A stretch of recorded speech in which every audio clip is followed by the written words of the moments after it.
Muy buenas tardes, mi nombre es Tirso. Eh, Vamos a mostrar este artefacto que compramos en la página de Gearbest. ¿Qué parece que puede hacer?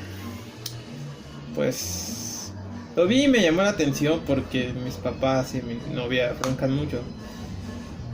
Y según esto, este aparato que lo vemos aquí se introduce en las fosas nasales y, y hace que al momento de dormir siempre estén abiertas, lo cual evita que ronquemos. Pues no lo he probado aún, pero no sé si lo vaya a regalar a mi papá o a mi novia, a cualquiera de los dos, y espero que funcione. Pues se mira de un material, no sé, es grande, no sé cómo van a ensartar ahí en las cosas, pero está hecho de plástico, sí. Costó muy barato, unos $2. Pues eso fue todo. Hasta la próxima.